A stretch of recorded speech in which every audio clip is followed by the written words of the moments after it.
Hello, जय हिंद दोस्तों। आज हम लोग मैक्स वेवर कवर करने वाले हैं। सबसे पहले हम लोग मैक्स वेवर की अवधारणा देख लेते हैं। तो अवधारणा शुरू करते हैं। मैक्स वेवर की बहुत सारी अवधारणा है, जिसमें नंबर 1 में है सामाजिक क्रिया, फिर है वर्स्टहैन वेवरियन समाजशास्त्र, आदर्श प्रकार, वर्ग स्थिति और पार्टी, वैध प्रभुत्व के प्रकार जिसमें है परंपरागत, करिश्माई प्रभुत्व, कानूनी प्रबंधीय प्रभुत्व, नौकरशाही, ब्यूरोक्रेसी, आधुनिक और विवेकात्मक, धर्म और पूंजी, धर्म का तुलनात्मक व्याख्या, जीवन शैली, शक्ति और अधिकार, मूल्य मुक्त समाजशास्त्र, आदर्श और वास्तविक प्रकार में अंतर, आर्थिक नैतिकता और ऐतिहासिक विश्लेषण। ये सारे मैक्स वेवर की अवधारणा है, कार्य है। अब हम लोग एक एक अवधारणा को, जो बहुत ज़्यादा इम्पॉर्टेंट रही है अब तक एग्ज़ाम में, उसे कवर करने वाले हैं। तो चलिए पहली अवधारणा को हम लोग शुरू करते हैं। अवधारणा को शुरू करने से पहले वेवर का परिचय देख लेते हैं। इनका पूरा नाम हमें पता ही है। इनका जीवन काल 1864 से 1920 जर्मनी में। मुख्य पहचान इसकी है समाजवादी समाजशास्त्र के प्रवर्तक रहे हैं। समाजशास्त्र को व्याख्यात्मक दृष्टिकोण से देखने वाले प्रमुख विचारक रहे हैं। प्रशासन, धर्म, वर्ग, प्रभुत्व, नौकरशाही का गहन विश्लेषण इन्होंने किया है। प्रशासन, धर्म और विश्लेषण किया है। इन्होंने समाजशास्त्र को अर्थ आधारित क्रिया और उनके निहितार्थ के आधार पर देखने का भी दृष्टिकोण दिया है। मैक्स वेवर की सोच का मूल आधार क्या है? तो हम लोग देखते हैं कि मैक्स वेवर की सोच का मूल आधार है, समाज को समझने के लिए हमें लोगों की आंतरिक भावना और अर्थ को जानना बहुत ज़रूरी होता है। अगर हम लोगों की मन की बात को नहीं जानेंगे, उनकी भावनाओं को नहीं समझेंगे, अर्थ नहीं जान पाएंगे, तो हम लोग समाज को समझने में पीछे रह जाएंगे। तो इसलिए मैक्स वेवर कहते हैं, समाज को समझने के लिए हमें लोगों की आंतरिक भावनाओं को, मन के अंदर चल रहे बात को, अर्थ को जानना ही वर्स्टहैन कहलाता है। जैसे समाजवादी कह लीजिए। समाजशास्त्र को मूल्य मुक्त, वैल्यू फ्री होना चाहिए, यानी कि समाजशास्त्र को तटस्थ रहना चाहिए। उन्होंने मार्क्स के भौतिकवादी दृष्टिकोण को चुनौती दी और कहा कि आर्थिक कारण के साथ साथ विचार, मूल्य और संस्कृति भी सामाजिक परिवर्तन के कारण है। सिर्फ आर्थिक कारण से ही संस्कृति और समाज परिवर्तित नहीं होती। समाज को परिवर्तित होने के लिए धर्म, विचार, मूल, संस्कृति आदि ये सभी भागीदार होते हैं। साथ में धर्म और पूंजीवादी के संबंध पर उनका कार्य और बहुत प्रसिद्ध रहा है, विशेष रूप से the Protestant ethic and spirit of capitalism. ये इनकी बहुत इम्पॉर्टेंट रचना है। अब हम लोग मैक्स वेवर की इम्पॉर्टेंट रचना को देख लेते हैं। चलिए, मैक्स वेवर की महत्वपूर्ण रचना में the Protestant ethic and spirit of capitalism 1905 में धर्म प्रोटेस्टेंट धर्म विशेषकर कैल्विनिज्म और धार्मिक पूंजीवाद के बीच संबंध रखता है। यह दिखाया जाता है कैसे धार्मिक नैतिकता ने पूंजीवाद की भावना को जन्म दिया है। इसके महत्व में वेबर ने कुछ रचना। कार्ल मार्क्स के भौतिकवादी दृष्टिकोण के विपरीत वेबर ने धार्मिक मूल्यों की भूमिकाओं को सामाजिक परिवर्तन के विपरीत बताया है। इकोनॉमी एंड सोसाइटी 1941 में रिटर्न कंप्लीट हो गया था और पब्लिश्ड हुआ था 1922 में। वेबर का सबसे विशाल और गहराई से लिखा हुआ बुक है इकोनॉमी एंड सोसाइटी। उन्होंने सामाजिक क्रिया, प्रभुत्व, नौकरशाही, वर्ग स्थिति और पार्टी आदि सभी का प्रमुख अवधारणा को इसमें विस्तार से समझाया है। वो बुक है इनकी द इकोनॉमी एंड सोसाइटी। इस बुक को मैक्स वेवर की मास्टरपीस भी माना जाता है।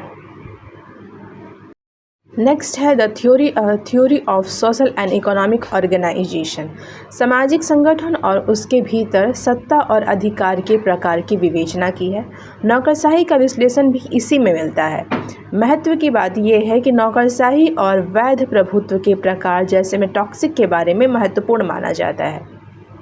नेक्स्ट है essays in sociology from Max Weber by C Wright Mills and dash. इस संग्रह में वेवर के विभिन्न लेख शामिल है। राजनीतिक, जिसमें है राजनीतिक रूप से अधिकार और प्रभुत्व, वैज्ञानिक कार्य का पेशा, राजनीतिक का पेशा, बौद्धिकता और आधुनिकता। इसमें व्याख्यात्मक समाजशास्त्र और बौद्धिकता, आधुनिकता पर उन्होंने विचार किए जाते हैं। नेक्स्ट बुक है जनरल इकोनॉमी, अर्थव्यवस्था का ऐतिहासिक विकास और इसका समाज से संबंध। इसमें पूंजीवादी शहरीकरण बाजार व्यवस्था का ऐतिहासिक दृष्टिकोण देखा जाता है। वीवर की ऐतिहासिक दृष्टिकोण और तुलनात्मक पद्धति का एक उत्कृष्ट उदाहरण है ancient Judaism, the religion of China, the religion of India. इन रचनाओं में उन्होंने विभिन्न सभ्यता के धर्मों की तुलना की और यह समझाने की कोशिश की कि धर्म कैसे सामाजिक आर्थिक संरचना को प्रभावित करती है। अब हम लोग देखते हैं तुलनात्मक समाजशास्त्र में, इसमें इन्होंने तुलनात्मक समाजशास्त्र की नींव रखी थी। निष्कर्ष में वीवर की रचनाएं धर्म, अर्थव्यवस्था, सत्ता, वर्ग, नौकरशाही और व्याख्यात्मक समाजशास्त्र को समझने के लिए बहुत ही आधारभूत है। इनमें से सबसे ज़्यादा प्रश्न the Protestant ethic and spirit of capitalism, economy and society, theory of sociology, social and economic organisation आदि, ये सारे मैक्स वीवर के इम्पॉर्टेंट से इम्पॉर्टेंट वर्क है, बुक है। अब हम लोग अवधारणा को देखेंगे जो कि शुरू में देखना नंबर 1 में है सामाजिक क्रिया का। हम लोग वही अवधारणा कंप्लीट करेंगे जो कि इम्पॉर्टेंट रही है। सारी अवधारणाओं को हम लोगों ने शुरू में देख लिया था। अभी हम लोग नंबर 1 में कब देखने वाले हैं सामाजिक क्रिया। वीवर का मानना था कि समाजशास्त्र का उद्देश्य केवल क्रिया का अध्ययन करना नहीं है, बल्कि उन क्रियाओं का अध्ययन करना है जिसमें अर्थ निहित होता है और जो दूसरे के व्यवहार को प्रभावित करता है। उन्होंने कहा था कि वीवर का कहना था social action and action which the individual, सामाजिक क्रिया वह क्रिया है जिसे व्यक्ति अर्थपूर्ण मानता है और जिसका संबंध दूसरे व्यक्ति की प्रतिक्रिया या व्यवहार से प्रेरित होता है। हर क्रिया सामाजिक नहीं हो सकती, जैसे में खांसना, छींकना आदि, ये सब सामाजिक क्रिया नहीं हो सकती। लेकिन हाँ, किसी को देख के मुस्कुराना, उसे जवाब देना, ये सामाजिक क्रिया जरूर है।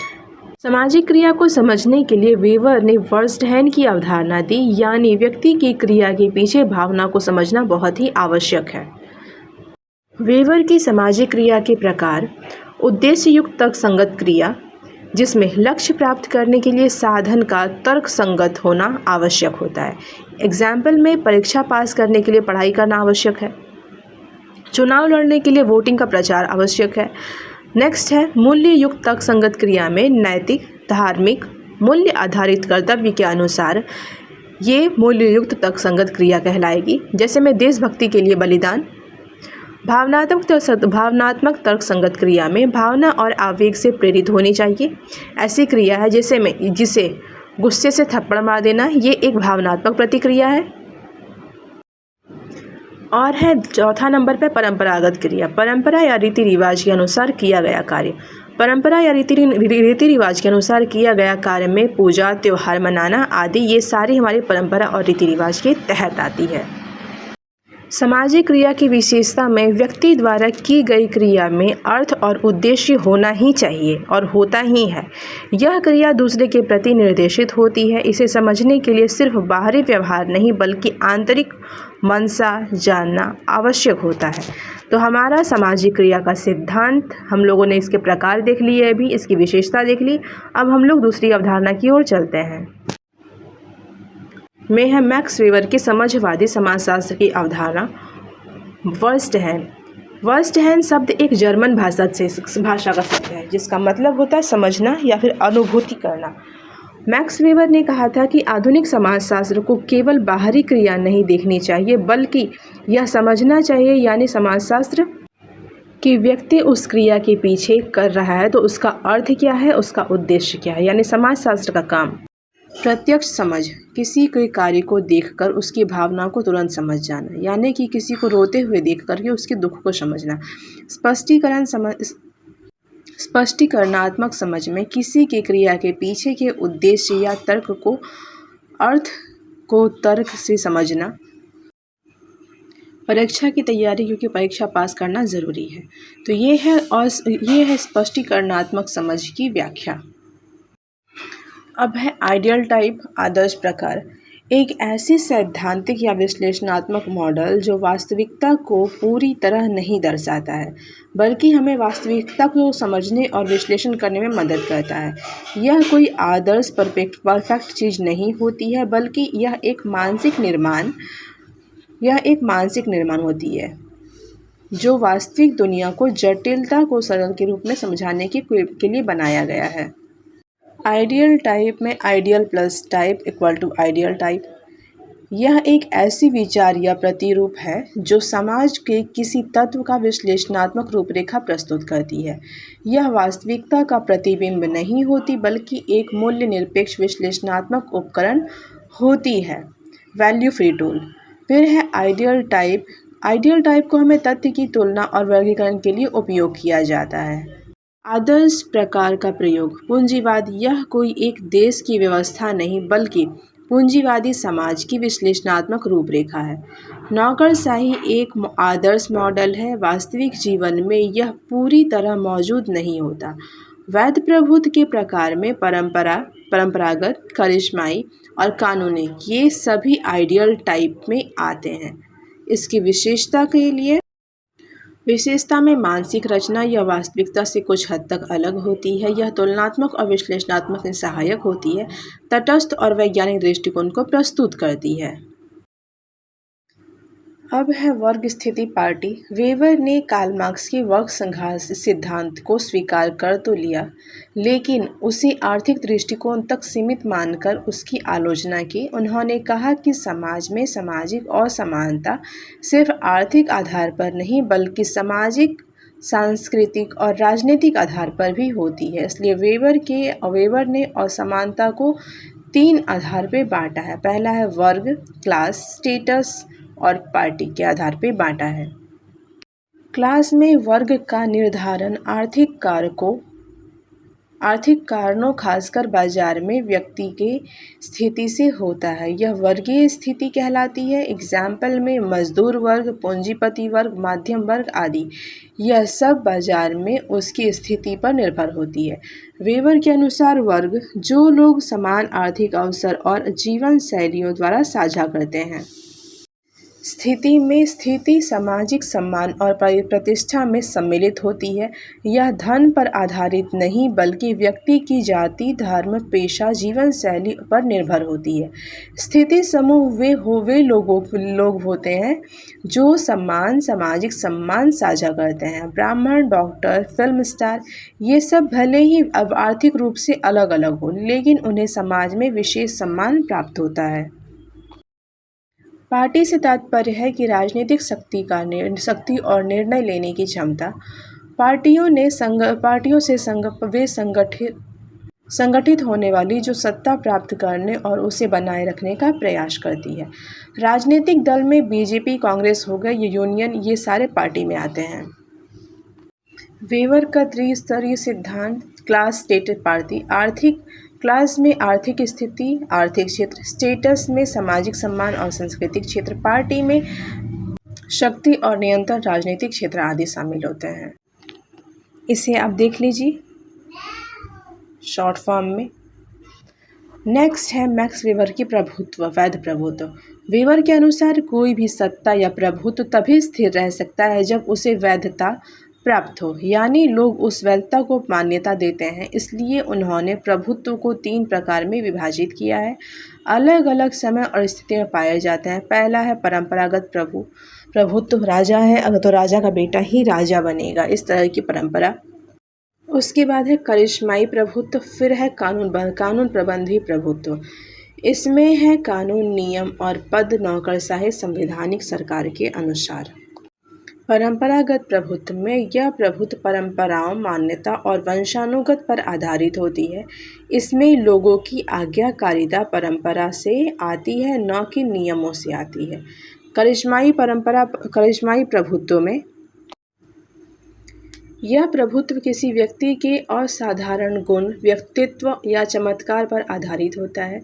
यह स्थायी नहीं होता और उत्तराधिकारी तय करना कठिन हो जाता है। कानूनी प्रबंधकी प्रभुत्व में कानून के लेखे जोखे यह प्रभुत्व लिखित कानून और पदों पर आधारित होता है। व्यक्ति को उसके अधिकार पद के कारण आज्ञा का पालन करना होता है। एग्जाम्पल में सरकारी अधिकारी, पुलिस, न्यायाधीश, मंत्रालय आदि।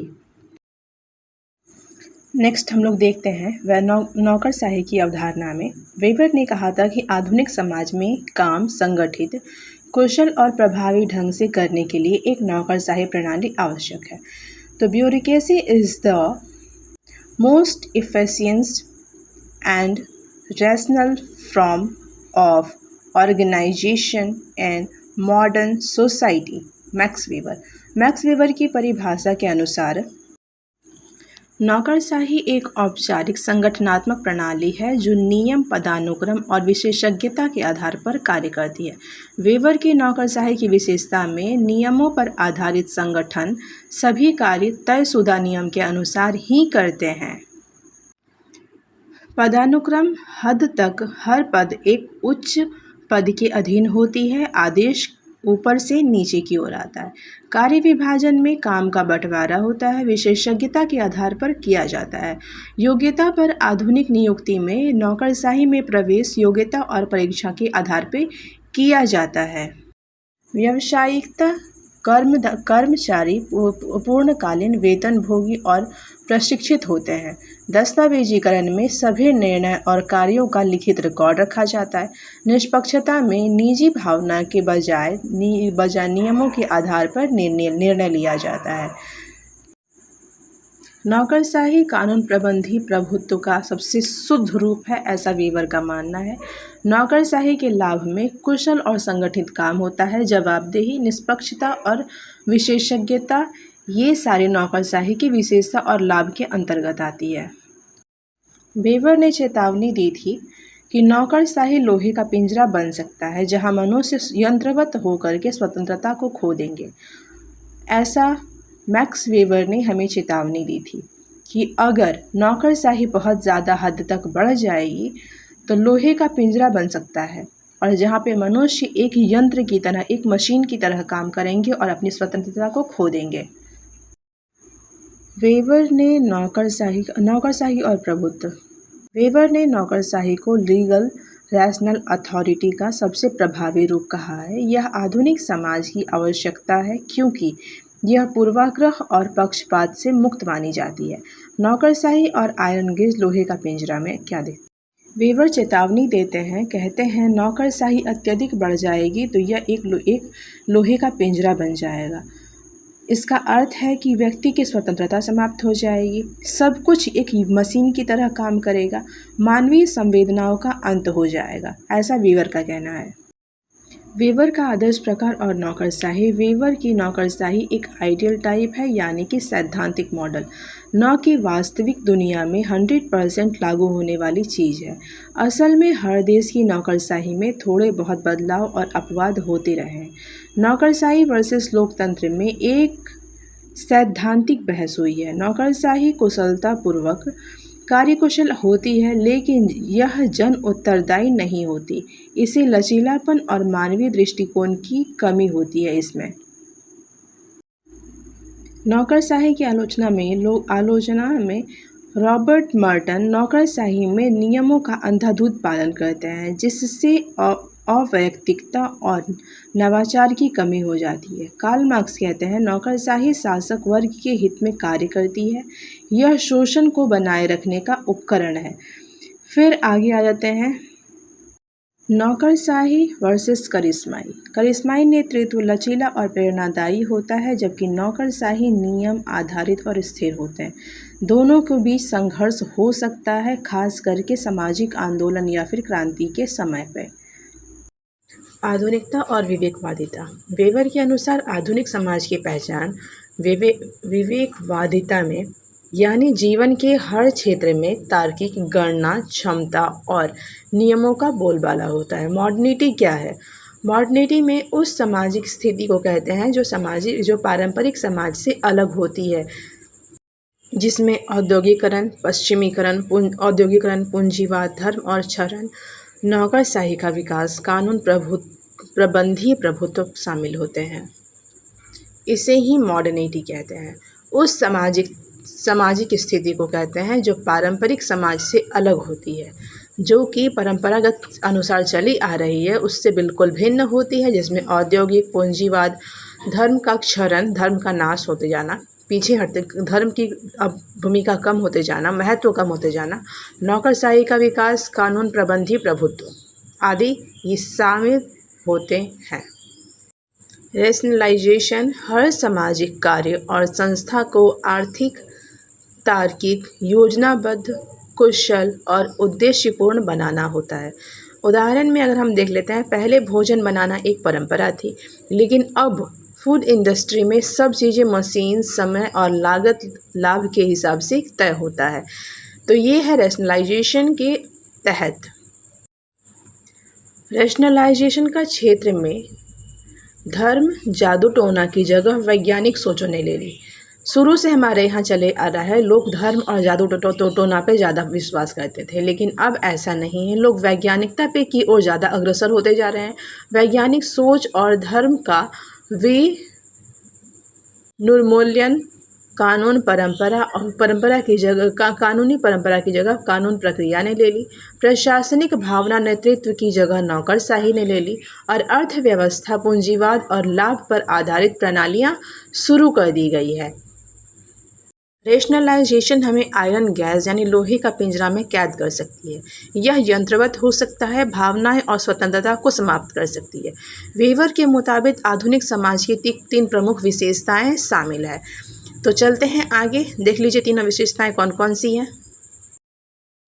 नेक्स्ट हम लोग देखने वाले हैं धर्म का समाजशास्त्र। वेवर ने धर्म को केवल आस्था की चीज़ नहीं बल्कि इसे आर्थिक और सामाजिक संरचना को प्रभावित करने वाली शक्ति भी माना है। यानी कि वेवर का कहना है कि धर्म के अनुसार, धर्म के हिसाब से समाज में आर्थिक और सामाजिक संरचना को भी प्रभावित किया जा सकता है। उन्होंने यह दिखाने की कोशिश की कि धर्म विश्वास समाज की आर्थिक प्रणाली, सामाजिक संगठन और जीवन शैली को प्रभावित कर सकती है और करती भी है। वेवर की प्रमुख कृति और उनकी रचना में फर्स्ट है the Protestant ethic and spirit of capitalism 1905 ईस्वी में। यह बुक वेवर ने की सबसे चर्चित बुक है। इन्होंने बताया है कि कैसे प्रोटेस्टेंट धर्म के नैतिक मूल्यों ने पश्चिमी देशों में पूंजीवाद कैल्विनिज्म को जन्म दिया है। इसकी मुख्य अवधारणा में बताया गया प्रोटेस्टेंट में यह ईसाई धर्म का एक पंथ है जो कड़ी मेहनत, सदा जीवन और आत्म अनुशासन को महत्व देता है। इसे कैल्विनिज्म के विचारों से जोड़ा जाता है, ऐसा हमारे मैक्स वेबर का कहना है। प्रोटेस्टेंट में पूर्व नियत सिद्धांत में कैल्विन के अनुसार मनुष्य का उद्धार पहले से तय था, लेकिन वे लोग जिन्हें उद्धार मिलेगा उनके अंदर परिश्रम, अनुशासन और कानून की प्रवृत्ति होगी ही। धार्मिक प्रभाव में, आर्थिक प्रभाव में, इकोनॉमिक इम्पैक्ट में लोगों ने मेहनत और धन संचय को धार्मिक कर्तव्य माना है। इससे पूंजीवाद को बढ़ावा मिलती है। वेवर ने किन किन धर्मों का तुलनात्मक अध्ययन किया है, तो वो है हिंदू धर्म। हिंदू धर्म में भागवत गीता, जिसमें कर्म सिद्धांत व धर्म कमाने को मुक्ति का मार्ग नहीं माना जाता, इसलिए पूंजीवादी यहाँ पे नहीं पनपा। फिर बौद्ध धर्म में निर्वाण और त्याग, सांसारिक इच्छाओं से दूर रहने के कारण व्यापारिक वृत्ति भी नहीं हुई है। यहूदी धर्म उत्पीड़न और संघर्षशीलता में से व्यापारिक प्रवृत्ति का विकास हुआ है। इस्लाम जो कि भाग्यवादी माने जाते हैं, ईश्वर पे बहुत ज़्यादा भरोसा करते हैं। पूंजीवादी का विकास कम हुआ है यहाँ पे। वेवर की थीसिस का निष्कर्ष ये निकला कि धार्मिक विश्वास और आर्थिक व्यवस्था में सीधा संबंध हो सकता है, लेकिन धार्मिक सामाजिक संरचना को प्रभावित भी करता है। क्विक समरी देख लीजिए और चलते हैं फिर हम लोग अब आगे। समाजवादी समाजशास्त्र में फर्स्ट है सोशलॉजी। वेवर के अनुसार समाजशास्त्र का कार्य सिर्फ यह जानना नहीं है कि क्या हुआ, बल्कि यह भी समझना है कि क्यों हुआ और व्यक्ति ने वैसा क्यों किया। इसलिए उन्होंने समाजशास्त्र को व्याख्यात्मक और समझने वाले विज्ञान कहा है। वर्स्टहेन का अर्थ, पहली बात तो वर्स्टहेन एक जर्मनी शब्द है जिसका अर्थ होता है समझना, टू अंडरस्टैंड। समाज में हर किसी के पीछे एक अभिप्राय होता है और समाजशास्त्री का कार्य उस अर्थ को समझना होता है। वेवर ने दो प्रकार की समझ दी है। पहला है प्रत्यक्ष समझ और दूसरा है स्पष्टीकरण समझ। प्रत्यक्ष समझ में किसी क्रिया को सीधे देख करके समझना कि कोई व्यक्ति क्यों रो रहा है और आखिर उसके दुख को जानने की कोशिश करना। दूसरा है स्पष्टीकरणात्मक समझ में क्रिया के पीछे की भावना या प्रेरणा का अर्थ समझना। कोई व्यक्ति परीक्षा में फेल होने पर रो रहा है तो कारण को समझना और सामने से देख करके समझना कि वो दुखी है, यही अंतर उन्होंने दिया है। हम लोग अब आगे चलते हैं। आगे देखते हैं आइडियल टाइप, मैक्स वेबर का आदर्श प्रकार। आदर्श प्रकार एक विश्लेषणात्मक उपकरण है जिसे वेबर ने जटिल सामाजिक वास्तविकता को समझने की तुलना के लिए विकसित किया था। अर्थात यह चित्रण नहीं करता है बल्कि यह वैचारिक ढांचा है जो किसी सामाजिक क्रिया के प्रमुख लक्षणों को शुद्ध रूप से प्रस्तुत करता है। यह है आइडियल टाइप, जिसका उद्देश्य हम लोग देखते हैं। उद्देश्य है सामाजिक तथ्य की तुलना और विश्लेषण करना, सामाजिक घटनाओं के बीच अंतर को स्पष्ट करना, समाजशास्त्र को व्याख्यात्मक बनाना। ये सभी इसके उद्देश्य में आते हैं। विशेषता में देख लेते हैं, यह वास्तविकता नहीं होती बल्कि तार्किक निर्माण करती है। दूसरा है, यह शोध कार्य के दृष्टिकोण से बनाया जाता है, यानी कि वैल्यू ओरिएंटेड। यह अनुभवजन्य नहीं होता बल्कि विश्लेषणात्मक होता है। तो आइडियल ब्यूरोक्रेसी, नियमबद्ध, पदानुक्रमित, दक्ष प्रशासन।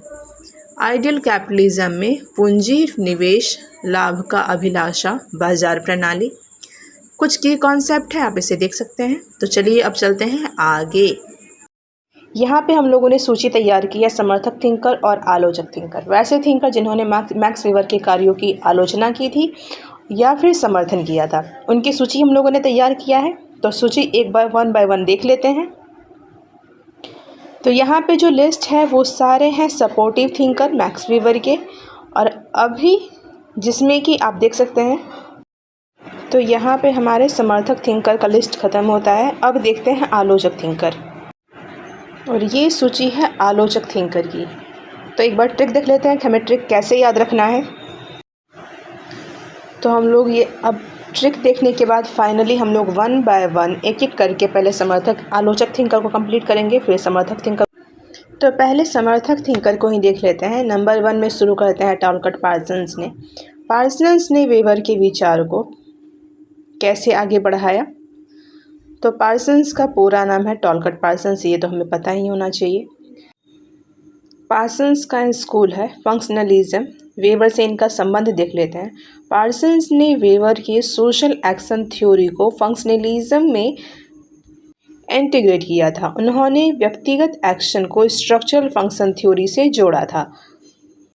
मुख्य योगदान में वेबर ने वर्स्टहैम दृष्टिकोण को एक सामाजिक प्रणाली सोशल सिस्टम के ढांचे में रखा गया था।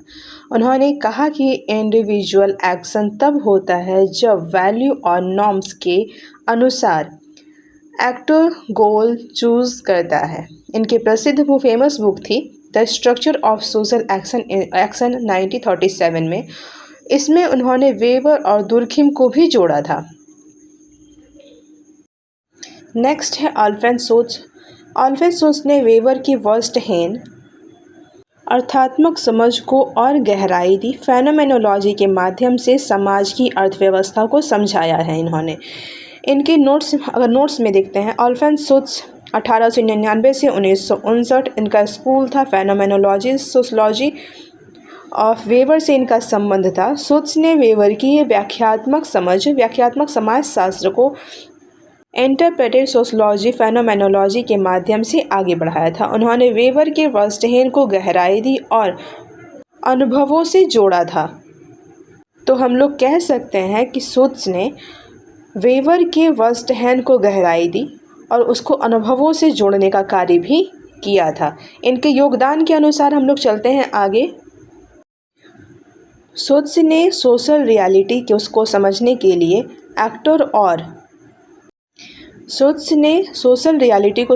के लिए एक्टर के सब्जेक्टिव एक्सपीरियंस को समझना जरूरी समझा था। उन्होंने एवरीडे लाइफ को स्टॉक ऑफ नॉलेज के रूप में देखा है जिसे एक्टर अपने अर्ध निर्माण में प्रयोग किया करते हैं। मुख्य अवधारणा में इंटरसब्जेक्टिविटी यानी अलग अलग व्यक्ति कैसे एक दूसरे को समझते हैं। इनकी बुक है phenomenology of the social world 1932। Next thinker ने वेबर की अर्थ और क्रिया की परंपरा को आगे बढ़ाते हुए समाज को मानव निर्मित ह्यूमन कंस्ट्रक्शन के रूप में समझाया है। इनका नाम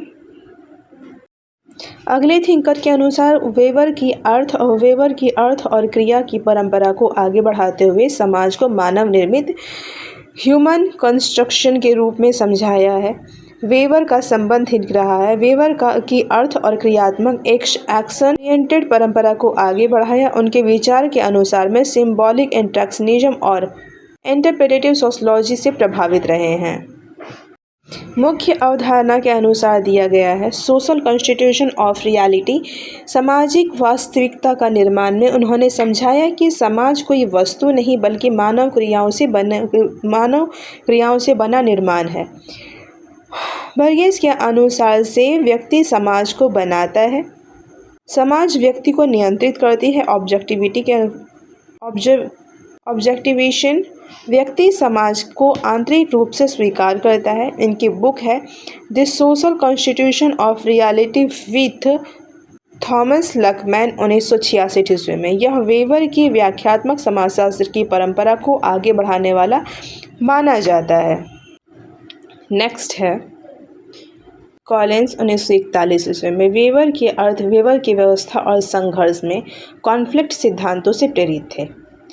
वेबर के स्ट्रैटिफिकेशन और ब्यूरोक्रेसी का विश्लेषण से प्रभावित थे, खास करके पावर और अथॉरिटी के सामाजिक स्रोत पर जोर दिया था। कॉन्फ्लिक्ट थ्योरी का विकास किया था। उन्होंने मार्क्स और वेबर को मिलाकर के कॉन्फ्लिक्ट थ्योरी को उन्नत किया था। कॉलिंस ने कहा था कि समाज पावर स्ट्रगल हर स्तर पर होता है, न सिर्फ आर्थिक बल्कि सांस्कृतिक और वैचारिक भी होते हैं। नेक्स्ट में इंटरेक्शन रिचुअल चेन 2004 में वेबर की सांस्कृतिक समझ और सिंबॉलिक इंटरेक्शनिज्म को मिलाकर के एक नया ढांचा तैयार किया गया। समाज को रिचुअलाइज्ड इमोशनल एनर्जी से जोड़ा गया, यानी कि लोग फेस टू फेस इंटरेक्शन से ऊर्जा लेते हैं। मैक्रो प्लस माइक्रो सोशियोलॉजी का मिलन। वेबर की तरह कॉलिंस ने भी व्यक्तिगत क्रिया, एक्शन और सामाजिक संरचना दोनों को जोड़ा है। उन्होंने कहा कि छोटे लेवल की बातचीत मैक्रो इंटरेक्शनिज्म से भी बड़ी संरचनाएं बनती है। शक्ति यानी कि पावर की अवधारणा में वेबर की तरह कॉलिंस भी मानते हैं कि पावर केवल ज़बरदस्ती नहीं होती बल्कि वह ज्ञान, स्थिति और भावनात्मक प्रभाव से पर आधारित की जाती है। गिडेंस आते हैं। गिडेंस ने वेबर की वॉस्टेहन समझ की प्रक्रिया और सोशल एक्शन की अवधारणा को आधार बनाकर अपनी स्ट्रक्चरेशन थ्योरी का विकास किया था। वेबर के अनुसार व्यक्ति की अर्थपूर्ण क्रिया ही समाज को बनाती है। गिडेंस ने इस विचार को और गहराई दी थी। संरचनात्मक क्रियावादी सिद्धांत समाज को सिर्फ संरचना या सिर्फ व्यक्ति की क्रिया से नहीं समझना चाहिए, बल्कि दोनों के मेल से इसे समझा जा सकता है। इसे ही क्वालिटी ऑफ स्ट्रक्चर कहा जाता है। संरचना व्यक्ति की क्रिया को आकार देता है और व्यक्ति की क्रिया संरचना को पुनः निर्मित करती है। Modernity and weber.